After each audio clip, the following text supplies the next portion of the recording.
My presentation tonight really is this is going to be an interactive group tonight, and I'm glad we should. I guess we have enough for 3 tables. Maybe you want to sit on the table with the guys or with whatever table you'd like, because I'm going to ask you to collaborate together to be able to come up with a DAVAR Torah, and I'm going to give you your assignment shortly. But the first thing, no pressure at all. No pressure at all. I'm going to show you how easy it is to prepare a DAVAR Torah. And really, this is where the wizard shows all of his tricks and that everything is really an illusion.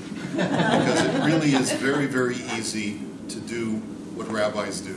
They make you think it's difficult, but it's very, very simple. Whatever the rabbi says stays in this room. Yeah, that's right. I have to debate how much I actually should reveal to you, because then you'll probably say to yourselves after this session, we don't even need this guy. We can do it on our own. So, the target audience of our presentation tonight are people, perhaps you may fall into this category, perhaps you don't. Someone who may be able to look up a brief Hebrew text, a short Hebrew text, or someone who doesn't have that skill, but at least is able to do some research either online or in an English text that is a translation of a Hebrew text or offers commentary to Hebrew text, like a book on the Parsha. What we're going to use for your assignment tonight is I'm just going to ask you to take a siddur and a chumash that has Hebrew-English translation, and you're going to use those texts as your source text to prepare a DAVAR Torah. And you're going to see how easy it is. The topic for tonight is preparing Divrei Torah for special occasions. And this is actually quite relevant to just about everyone's life. Because at some point in life, someone in your family is going to be making either a simcha or suffering some kind of loss where they could use some words of consolation. Now, really, words of consolation are a special case that I'd like to address a little bit separately. But let's first talk about life cycle events such as births, britot, bar and bat mitzvahs, and weddings, and sheva brachas, because that's part of the wedding. And of course, we're always so hard-pressed to find something that's appropriate, something that's topical, something that has the Torah content that we can get up and speak about at the simcha. I'm not going to offer skills on public speaking tonight. I understand that's your session next week when you're having a public speaker. So I'm going to assume that you don't have anxiety when you get up to speak in a crowd of people. And if you do, that's something to work on. But here we're going to be in a separate venue. But for this evening, we're going to be working on trying to find appropriate content for something to say to your family or to your guests. The first thing to know is that there are a number of cheat texts. You don't necessarily have to start from scratch. And in section number 2 of this handout that I gave you, there are a number of books that are published in English that are specifically designed to help you cut to the chase and find something that's topical to the parsha that you're holding in, so that you can come up with a really snappy DAVAR Torah that is specifically germane to the simcha that you're holding in. So, for example, for britot, there's a book called On the 8th Day by Rabbi Eliezer Ginsburg. And it's basically Divrei Torah based on the weekly parsha that you can pull out for a bris. And here is the secret. The secret is that it doesn't matter what the parsha of the week is, you can always find a DAVAR Torah for a bris or a birth. It doesn't matter what parsha of the Torah it is, you can always find a DAVAR Torah pertaining to marriage. It doesn't matter what the parsha is, you can always find a DAVAR Torah pertaining to a bar or bat mitzvah. I guarantee it. Now, rabbis have been doing this for centuries, pulling rabbits out of hats, where you can find a DAVAR Torah from even the driest parsha like Tzav or Vayakhel and there doesn't seem to be any apparent connection, but you can always find a connection. So you can go through this list. I provide you with the ISBN numbers, so if you just wanted to punch those into, let's say, Amazon or some other source, you could find that. Let me also mention, just for those people who always like to try to find bargains on books, there's a service called, I think it's called Fetch Book. Has anyone ever used that, Fetch Book? I think it's fetch-book.info, I-N-F-O. And basically you type in an ISBN number, and it then brings up all of the websites that sell that book according to price, including postage. So I think it's called fetch-book.info. But just do a Google on Fetch Book, and it'll come up right away. I found it to be very useful over the years, because sometimes you can order something, let's say from the UK Amazon site, and it's cheaper from the Canadian and the US. Or sometimes something is on A-Libris or Abe Books, all of these used book sites that sometimes carry it for less. Another great website for used books is half.com, which is a subsidiary of eBay. So there's a lot of stuff online. Now you also don't have to buy books. There are a number of websites that will provide you with Divrei Torah according to the Parsha, based on topic. If you do a Google on life cycle events by the Parsha, you will come up with a number of different websites. Chabad has some websites. Other websites exist out there. There are tremendous resources on the web to help you prepare a Davar Torah and find material. So there's really, in the information age, all of the information is really at our fingertips. And all we have to do is just look out there and find it. If you're looking for something a little bit more of a scholarly bent, Google has a service called Google Scholar. And you can do a search there, and you'll come up with scholarly works that are germane to your topic, that are published in academia. So that's section number 2. Section number 3 is one of the things that we have to remember is that if we're called upon to give a Davar Torah, we don't always have to connect the Davar Torah to the Parshat HaShavua. It's not one of the 613 mitzvot to connect your Davar Torah to the Parshat HaShavua. You can also connect your Davar Torah to the topic. So if you're speaking at a bris and you can't find any connection to the Parsha, you can speak about Brit Milah and the mitzvah of Brit Milah and why Hashem commanded it to be on the 8th day. And there are natural texts in the Chumash that will help you develop a Davar Torah for Bris Milah. So for example, Parshas Lech Lecha at the end is all about where God spoke to Avram about Brit Milah. And that is where you would look. First, look at a Chumash at the end of Parshas Lech Lecha chapter 17 and look for material having to do with circumcision, either in the text itself or in the commentaries.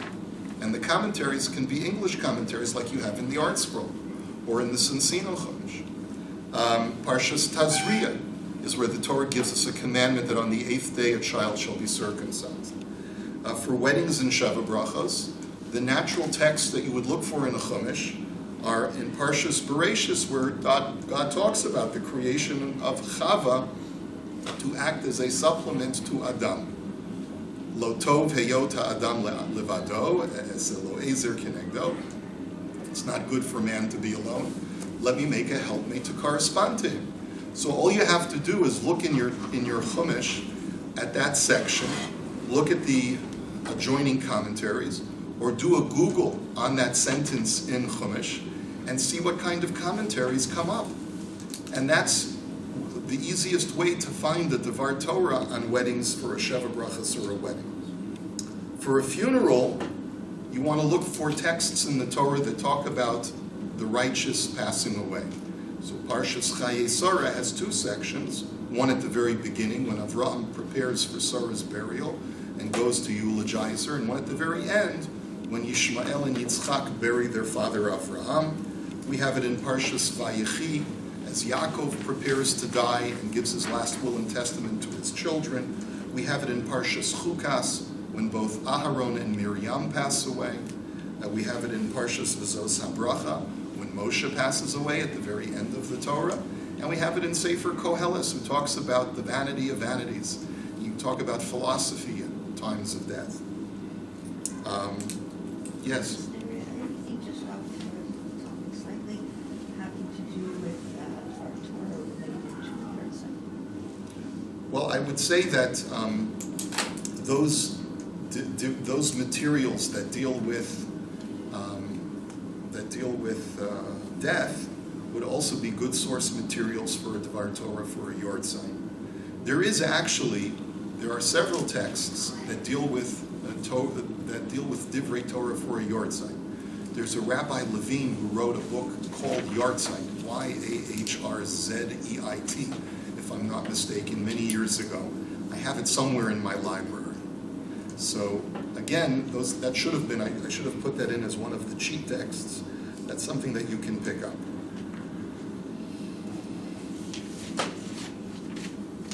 Here's some tips. Remember, we said that you don't have to connect your Devar Torah to the Parsha. Well, you can connect it to the source text in the Chumash, but where else can you find connections to make a Devar Torah? You look at liturgical sources. You open up a Siddur, and you look at texts that have to do with weddings and a bris, and you can actually look at the text of the bris, both for the ceremony of the bris and for the blessings that we give, the 6 harachamans that we give in the Birkat HaMazon. That's rich with material that talk about who should be blessed as a result of this Brit Milah. And then you can create your own ideas based on that. For Sheva Brachos, all you have to do is look at the Sheva Brachos themselves in a translation of the Sheva Brachos, the 7 blessings that are said under the chuppah and at the end of the meal. And you can find a whole rich amount of material to design the ideas that you would like to convey to the bride and the groom, just based on the text of the Sheva Brachos themselves. You want to be able to structure a Devar Torah appropriately.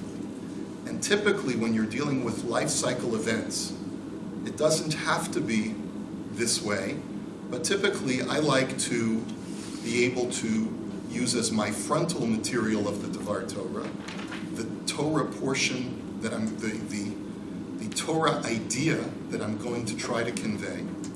And then the second part of the Devar Torah is to associate that idea to the family that is celebrating the life cycle event. Right? That's typically the way it's done. So first you want to get across the Torah idea, make sure your audience understands the concept of, whether it's a topic on love or a topic on relationships that you draw from a pasuk in the Torah or from the Parsha or from your liturgy. And then you relate it to this wonderful chassan and kala that are sitting before us, how they have built their family on relationships and love and holiness and things like that. It's very important for a Devar Torah to have a beginning, a middle, and an end. In my personal experience, one of the difficult parts, the things that I have in my experience as a public speaker, is figuring out how to end a Devar Torah. Some people have a difficult time beginning. Some people have a difficult time with beginning, middle, and end. So everyone's a little bit different, right? So what I try to do is, if I know that in advance that I have some difficulty trying to tie things together and close it, I'll write out a script for myself as my last paragraph. And there's nothing wrong just to read that last paragraph and try to read it as naturally as possible. And you can do that with your opening as well. There's nothing wrong with that. People are not expecting, when a member of the family is getting up to speak, they're not expecting you to speak extemporaneously. They know that if you are getting up to speak, you've taken the time to prepare, and there's nothing wrong with preparing a script for yourself to speak from. The goal of a polished public speaker is to be able to speak without a script. right? But that's not the expectation of every person, and so you shouldn't feel self-conscious about that. And what's very important, in my opinion, is that you're going to be with your family members and your friends for many, many years, God willing. And you want to be able to develop a filing cabinet of Divrei Torah that you can use and recycle over the course of time. I guarantee that in 5 years, people will not remember the Devar Torah you gave 5 years ago. And so don't be self-conscious about using the same Devar Torah again, but changing the names. Because it happens all the time, and no one that's there will remember that you gave it the last time. 5 years is a good expiration date. Some people who are really sharp might remember 2-3 years down the road, but 5 years is a good estimate for that. You can rest pretty well assured that no one will remember from the last time. Now, instead of racking your brains from scratch to come up with a Devar Torah, if you spent a couple of hours preparing a Devar Torah and then you have it written out in the computer, keep a file in your computer files that's specifically for life cycle Divrei Torah. And that way, when the next grandchild is born, you can just pull up the file, pull up the document that you wrote the last Devar Torah on, and you can use the same Devar Torah again.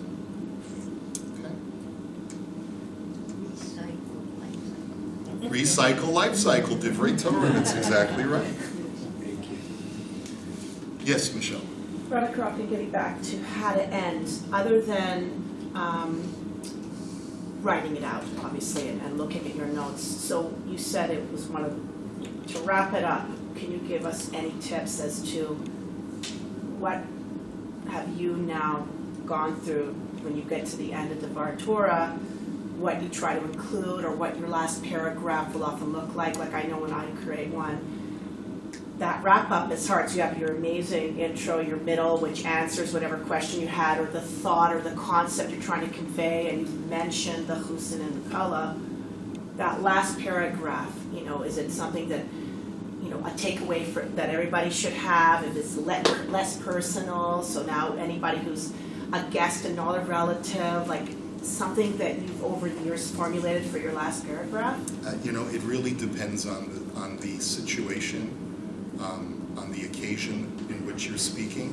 I think if your primary goal is to educate through the Devar Torah, your closing paragraph is a synopsis of what you said in a bulleted form. So you want to make sure that everyone's gotten your main points. But a life cycle Devar Torah is usually not for the purpose of education. It's usually for the purpose of imbuing people with a warm feeling of closeness and love, that we're all participating in this life cycle event together.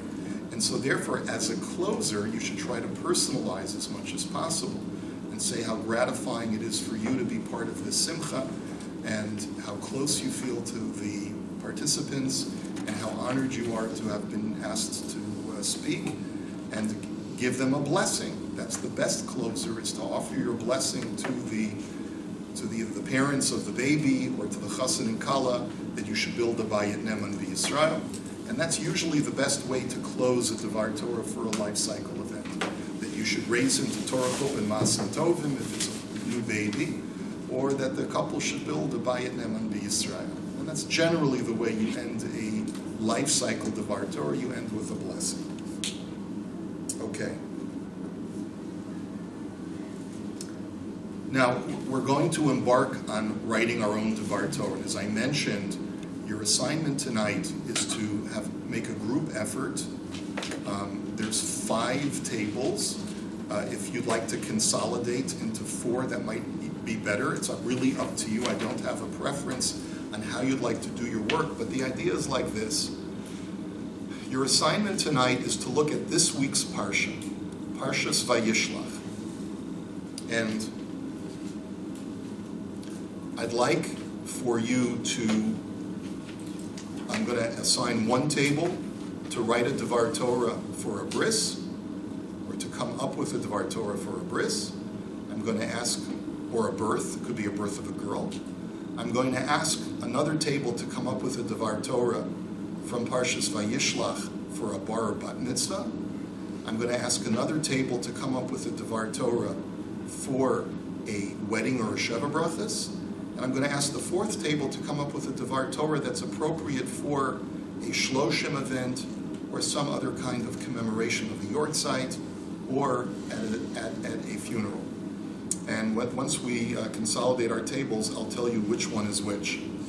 All I'm going to ask you to use is a Chumash and a Siddur. And the reason is because the Siddur will contain liturgical texts that you can reference in the event that you come up dry and you can't come up with something from the Parsha. Or you can use a Chumash, you can take an art scroll or a Sinsino Chumash, and feel free to use whatever notes are accessible to you. Before we get to that, let me just point out the special case of funerals. There are many times, and there are different philosophies about funerals. There is a mitzvah at a funeral to discuss the niftar or the nifteret, to discuss the departed, and to praise the departed, but not to exaggerate or to say anything that is untrue. And that's brought down in halacha. If a person actually says something untrue or is an exaggeration of the life that that person lived, he actually is doing a disservice to the departed because you're causing them to suffer. Because the malachim will hear the words of the hesped and they'll say, who are they talking about? Yankel over there? He wasn't like that. He was much worse than what they're saying. And they're going to make it worse for that person. So you have to be truthful. You know, there's an old joke in my circle. The rabbi didn't know the person he was making a funeral for. He was just called in at the last minute. And he said, therefore, he gave a Davar Torah, and he said, and now I'd like to ask any of Joe's friends if you could please come up and say something nice about the departed. And nobody gets up. A bunch of older men, no one wants to say anything. And the rabbi says, I can't believe that no one would want to say anything nice about their friend Joe. Still silence. He says, we're not leaving until someone says something about Joe. And there's a voice from the back says, his brother was worse. So that was the nice thing they said. You know, so there's always something positive you can say about a niftar, and it can be truthful as well. You just have to make sure you don't exaggerate. The other thing is that I am of the philosophy, and I've heard many different rabbis give hespedim throughout my career. I am of the philosophy that you should be sparse on Torah and large on the person's life. And those of you who have been to any of the funerals that I've officiated at may have noticed that I try to give almost no divrei Torah at a hesped itself. And the reason is because this is not a time to celebrate Torah study, to get a geschmack out of a good vort. This is a time to celebrate the life of the niftar. And so that should really be the focus. And whereas in other divrei Torah we try to accentuate something substantive from the parsha or about the life cycle event, at a funeral our primary focus is about the person in question, about their life, their biography, what they accomplished, and so forth. And so therefore one should not feel that if they're called upon to speak at a hesped, they should not feel that they have to prepare some elaborate Davar Torah. Even just one short maxim from Pirkei Avos will suffice to discuss what a virtuous life is all about. But at a shloshim, at a yortzeit, and those kinds of events, you can afford to be more elaborate in your preparation of the Davar Torah. So that's just something to keep in mind. Now, yes, Mark. At Shiva house, people are often called spontaneously to give a Davar Torah between Mincha and Ma'ariv. Right. Often they don't know the person well enough to say anything about them. Is it appropriate to just give a short Davar Torah from Pirkei Avot without... Absolutely. It's always appropriate to use Pirkei Avot as your safety text, because there's always something there that can be related on a universal level to just about every person who had some level of virtue. So you don't have to make the connection. Don't say something that you know nothing about. If you didn't know the person, Don't say, Ezehu chacham halomed mikol adam, who is wise, he who learned from everyone. And though I never met the niftar, I'm sure that he learned from everyone he met. Well, that could be simply untrue. You don't want to say that. So therefore, that second part would not be advisable. But you can learn a Mishnah from Pirkei Avos, and you can use that as a filler, not really a filler, but really as the Talmud Torah that you want to have for the in-between Mincha and Ma'ariv. Absolutely. Now, when you're going to be looking into the Parsha, you're going to say to yourself, okay, let's break down, if you just want to just go over the theme of Parshas Vayishlach. So Parshas Vayishlach opens up with a confrontation that Yaakov is about to have with Esav, and he prays to Hashem, please Hashem, save me from my brother Esav. And so we encounter a very trepidatious Yaakov who is davening to Hashem and asking Hashem to save him. We then find Yaakov's wrestling match with the angel on his way towards meeting Esav. And Vayeyavek ish imo adalos hashachar. He wrestles with this man, which is described as an angel in most of the texts, until dawn. And this angel sees that he will not be successful, and he touches his thigh, and Yaakov is limping, but by the dawn he is healed. And then Yaakov makes his way to confront Esav, who is with 400 men. After Yaakov has sent him all of these gifts, Esav comes, gives him a big hug, falls on his face, on his neck, and so forth. Esav says to Yaakov, let's travel together, brother, it's been so long. And Yaakov says, with all due respect, I have to decline because I have so many women and children, they'll never be able to keep up with your formidable army. They won't be able to keep pace. And they split ways, and Esav goes his way, and Yaakov goes his way. We then find Yaakov settling in the land of Canaan, the land of Israel, and he settles in a community called Shechem, where the tragic events of Dinah take place. Dinah is violated, the one daughter that we know of that Yaakov had, and Shimon and Levi take revenge by using some level of subterfuge to say that we will allow our daughter Dinah to marry Shechem, and then, but it's just one thing, you have to all be circumcised. They agree, and then at night when everyone is in pain from their surgery, Shimon and Levi go and wipe out the entire Shechemite camp, and Yaakov chastises them, and they respond and say, we cannot stand idly by when our sister is treated like a prostitute, and that's the end of that story. And then we continue the story of Yaakov, and Yaakov continues his journey, and we read about the death of Rachel, who dies in childbirth and gives birth to her son Binyamin. And then we conclude, on the way into Eretz Yisrael, and we conclude the Parsha with a delineation of the families of Esav. That is, in brief, an outline of Parshas Vayishlach. We've already seen, just in brief, we've seen circumcision. We've seen a violent form of desire for marriage. We've seen death, a relationship. We've seen death.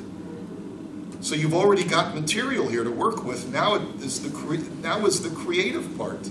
And you've just got to discuss it with people and get your creative juices flowing. Look at the text. See what ideas come to mind.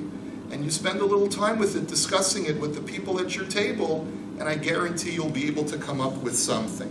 Themes that you want to look for in your Parsha. For weddings, if it's something that's appropriate to say at a Sheva Brachas.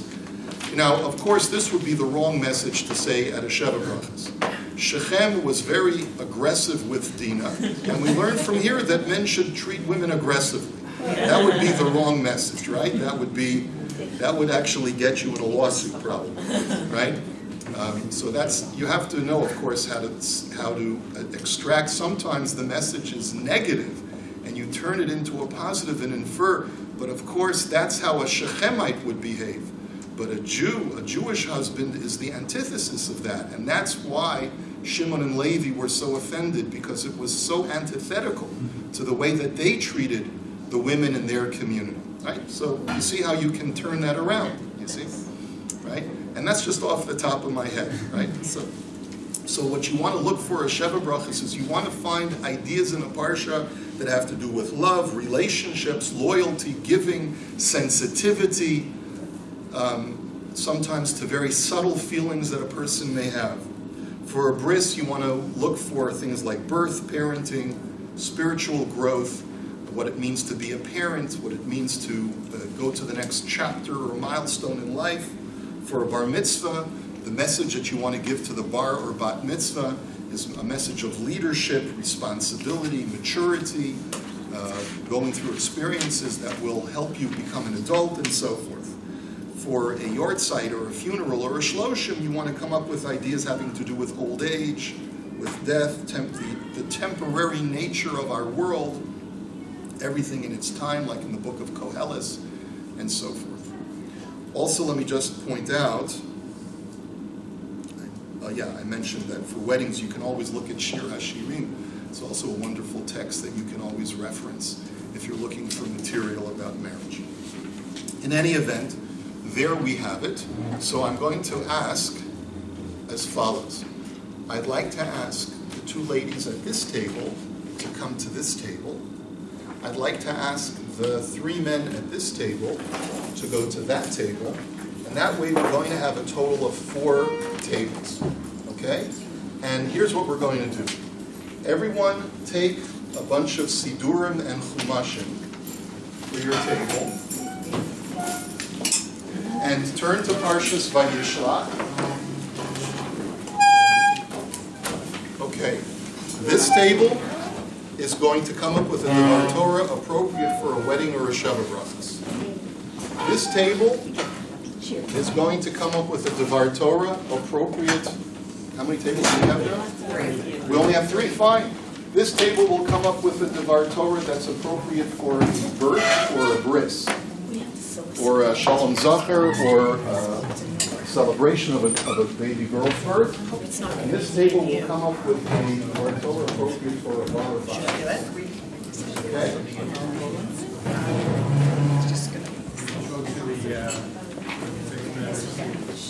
And I'm turning off. Oh, you just didn't want to reveal it. Okay. Lots of ideas. You have as much time as you would like. I just want to, I'd like to be able to see where you're up to at this point. Let's start with the table in the back, gentlemen. What ideas have you come up with for a bar or bat mitzvah? All 4.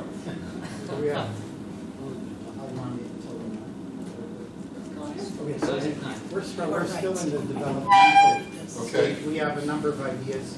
One idea is where Yaakov says, Lavan Darti, and the idea there is that Yaakov survived in difficult situation. He's about to meet Esav. He's a little frightened of Esav, but he also wants Esav to know, I'm somebody who survived in difficult circumstances. I maintain my integrity. I know what subterfuge is, so Esav, I know what kind of tricks you could pull. Good. Therefore, Second. therefore, that's one. Right, so therefore that the message to the bar mitzvah boy is there will be adverse situations in life. Always know who you are. Stick with your convictions. Great message. Next. Next, Yaakov's struggle is wrestling with this angel in terms of his change of his name, that this is a perhaps metaphor for the challenges of life, of asking questions, of struggling for truth. Internally, to find answers, sometimes challenging others, whether it's your colleagues, your teachers, and there's holiness in the struggle itself. It's not, life is not going to be given to you on a silver platter. Fantastic. Struggle with life, struggle for truth. Never, don't let anyone just bowl things over. Life is a struggle. You have to take it by the horns and process it, make sure you understand it, and if you're something you're not comfortable with, work with it until you understand. Great message for a bar bat mitzvah. Anything else? That was one. Fantastic. Okay, let's go to the table for birth or bris milah. What ideas do you have so far? I think the idea that we kind of latched onto was the significance of a name. So we picked And up. where did you connect that? So, well, baby naming or bris, where the baby is, boy is given a name. So there were a few different events that occurred in the parsha we thought could be linked. Go ahead. One was Yaakov's name changing to Yisrael. Another was Rachel naming Benjamin and then Yaakov slightly changing that. We also linked some of the name change because it's a bris to Avram's name changing to Abraham. And then there was one more mention of Hashem's name being changed, or using a different name. Sorry? Yeah. So all of this kind of linking to the significance of a name, the spiritual importance of a name, and the mission that's linked to that, and the parents' special spiritual insight that Hashem helps Right. give them. It's brought down in the Holy Sfarim that parents are imbued with Ruach HaKodesh, with divine inspiration, in choosing a name for their child. Of course, we don't know this kid's name, so we're kind of Right. stuck there. Right, so you're stuck In a there, real life but, situation, you'd but have you, to. in a real life situation like that, you would ask, you would find out, perhaps, who is the baby named after. And then you could hear a little bit about that person, and then ad-lib a little bit about what you know about that person, or if you didn't know that person, it's the other side of the family. Say you've heard amazing things about what a patriarch or matriarch that person was, and how proud you are that this child is bearing the name of such a distinguished person. Excellent. Is it anything else? Okay. Marriage, Sheva Brachas. Okay, I will start. And I can add something. Okay. So we decided we didn't want to talk about Dina because it's such a negative message. So we went to the Sheva Brachas and the Siddur. Let me just point out, one of the things I neglected to mention is that also in this parsha is after the death of Rachel, Yaakov moves his tent into Bilhah's tent instead of Leah. So that also could be incorporated into the whole topic of marriage. Anyway, go ahead, please. You know, Okay, polygamy. Perfect message, Yeah, right? right, yeah. Go ahead. Okay, you're talking about, at a marriage, you're talking about building a bayit, and the fact that the chuppah represents the bayit, and though the actual physical bayit may change, as a couple, you're a unit, and you are, as a couple, you are a bayit. And you're connecting the values of Torah to your views as a couple. And where did you bring this out from the Sheva Brachas? The seventh bracha. Seventh bracha. Go Yeah. ahead. And then just to add, What does the seventh bracha say? Remember, your DAVAR Torah has to have tochen, right? You need to make sure that you're textually significant in your DAVAR Torah. It can't just be abstract ideas. Those are beautiful ideas about building a home, and the home is the chuppah, and they're a unit. Okay, where does this come from? Right. Why is this a uniquely Jewish idea? Where is the textual basis for this? So let's hear. Any ideas? So in terms of bayit, there's other texts that use the word bayit in Torah that refers that the bayit means wife. Could that also be a little link? Like even in the Purim Megillah, remember there's an argument between Lakach and Esther and Kevat. Rashi says it's kevayit, which means a wife. And also when the Yehudim came Okay, but you see, now you're injecting your own personal knowledge into the DAVAR Torah. You're not using the Siddur or Parshas Vayishlach. So you've extended beyond your assignment. If I was your professor, I would have to fail that paper. Because Sometimes it's better when you don't know very much about it. yeah. I wouldn't fail. I wouldn't give it a passing grade. But no, the point I'm trying to make is, of course, No, but I was trying to bring, then from that, you talk about the marriage and how the relationship between the husband and the wife.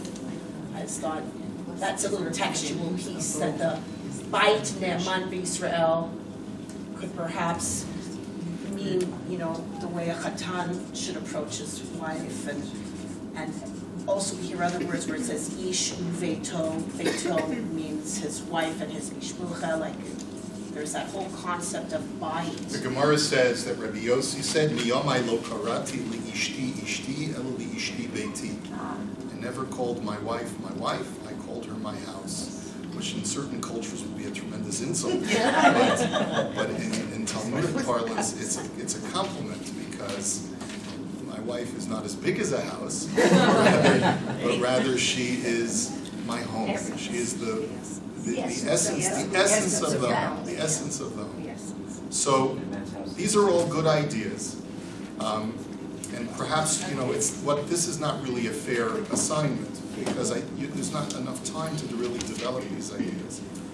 I also think it's nice to link the couple to their forebears and future. So my thought was using the symbolism of the 4 branches or trunks that are traditionally used as the chuppah. The poles of the chuppah. And okay, good. that they are rooted originally, before they were cut, in something, and that's where you can give some credit to the parents and grandparents, and that future branching and blossoming. Okay, now I'm going to ask you a question. Yeah. I'm going to challenge this table. Why did you decide so quickly that Parshas Vayishlach had nothing to offer for Rosh Hashanah or for a wedding? In other words, I'm following your reasoning, but I want to suggest to you, as I started off, every single parsha has an idea for a wedding, a bar mitzvah, and a birth.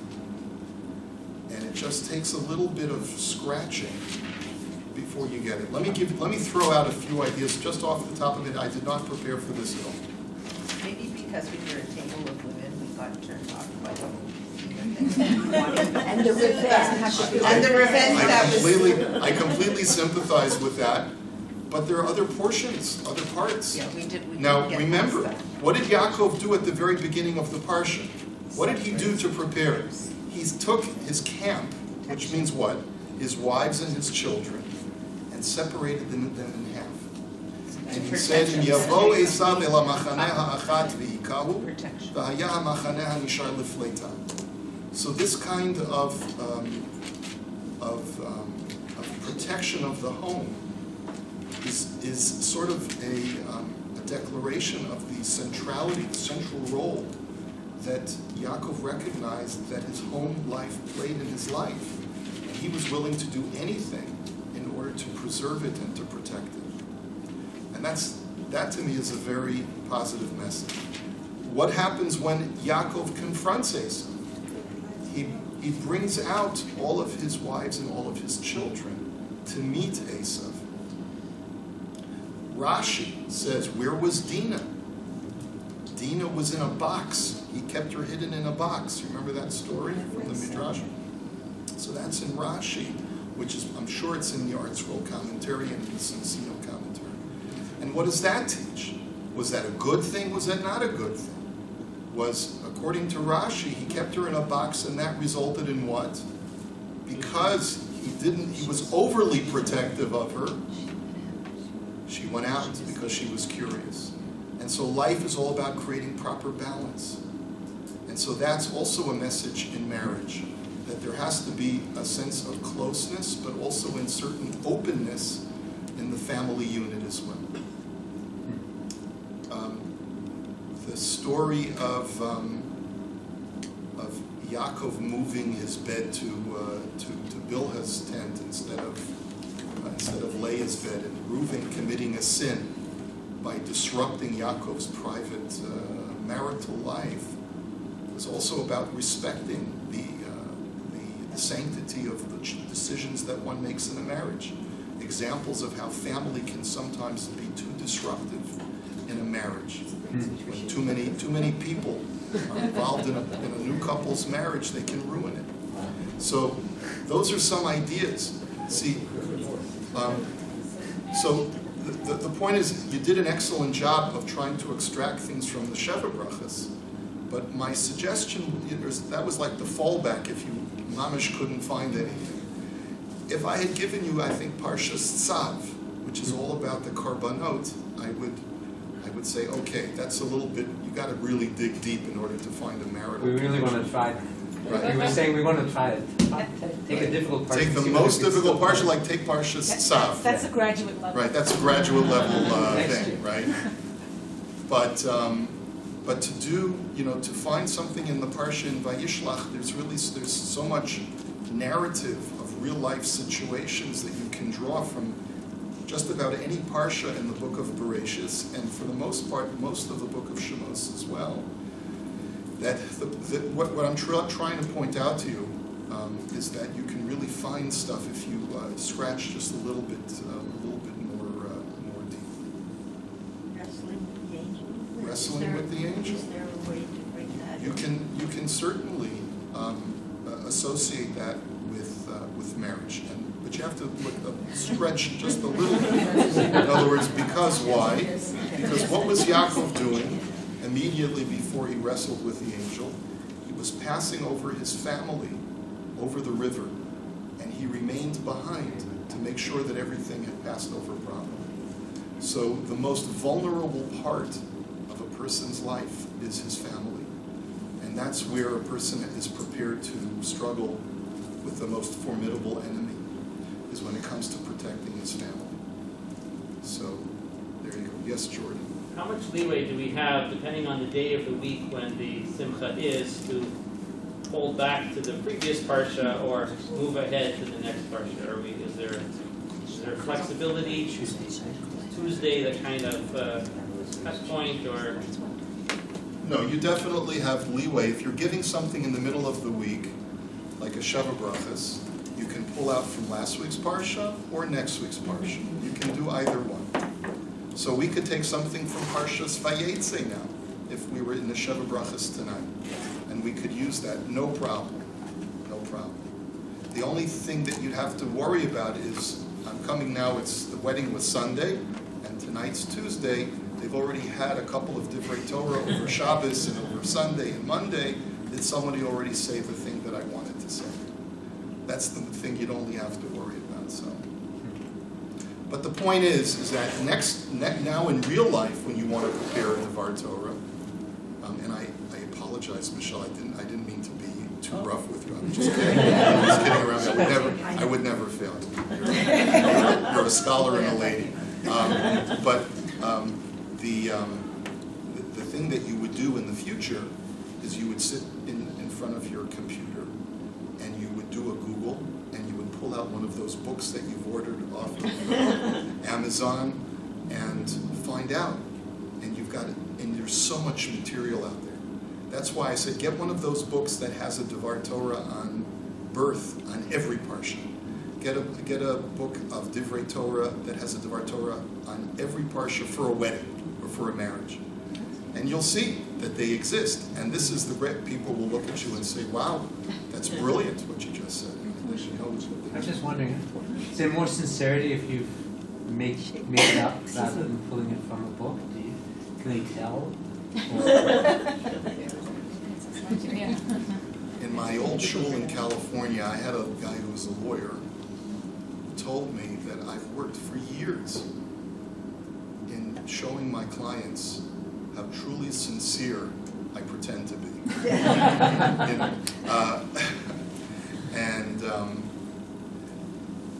I don't think that you necessarily comes over more sincerely.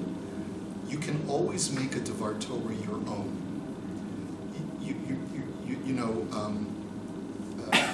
A quote from a great scholar or a great writer, from Shakespeare, a smattering of this, a smattering of that, will always enhance a DAVAR Torah.